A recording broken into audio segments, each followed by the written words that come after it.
Welcome to another episode of Daily Gym. What to do with unhappy or frustrated employees.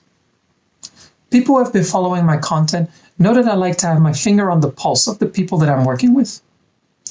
I make sure to have regular sit-downs, and depending on how long a person has been with the company, that might be more or less often. And during those sit-downs, I not only try to give feedback and help that person develop themselves and help them get along further in their career, but also I want to get feedback from that person to know what is going well and what is going wrong. From that point on, you can pretty much identify whether the person has individual issues or whether there's something more systematic, because multiple people are raising the same points of concern. If it's something systematic, that obviously means that either I myself or the company or team has to make certain improvements, but I will leave that for another video because it's quite complicated to make a general video about that, how to handle that kind of situation. So in this video, I'll focus on the other part. If there's people who have individual concerns, problems, or frustrations. Generally, those frustrations can be divided into two types. One being work or task related, or anything related to the work that they're doing on a daily or regular basis. And on the other hand, anything related to the company, whether it's the culture, people inside the company, or simply the way the company operates. Going back to the former, where it's about the work or the tasks.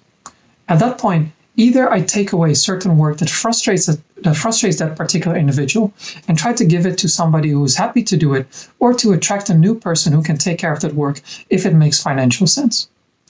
If, on the other hand, the person simply wants to take on more challenging, more complicated work because they feel they've been stuck in the same role, I again try maybe to divert the work away or simply to give them extra work, depending on how driven and motivated they are, and also how much time they are willing to spend at the office to do the work.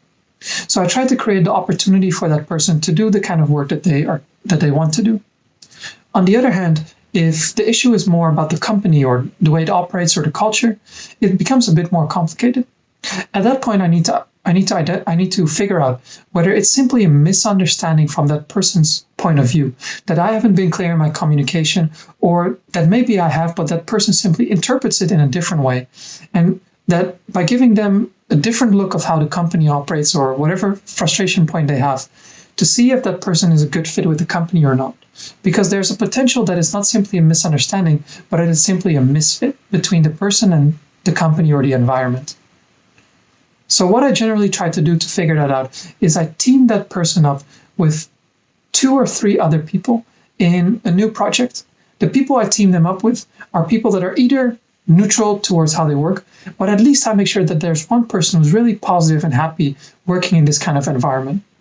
And then I just simply take a step back, follow up with them maybe on a weekly basis or twice per week, just to see how the work itself, the project itself is coming along.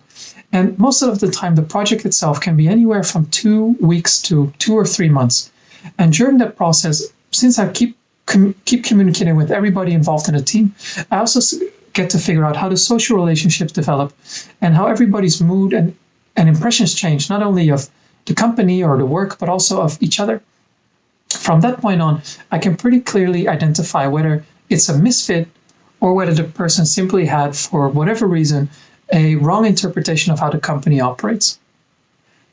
Rarely there will be an opportunity to further improve the company based on what that person has said, because generally speaking, it's an individual's point of view. So me as the manager or as the supervisor have to make sure that everybody's opinions are equally valued, and from there make as good an environment as possible.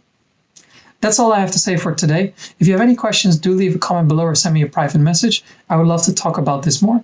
And as always, I'm back with another video tomorrow. Have a nice day, everybody.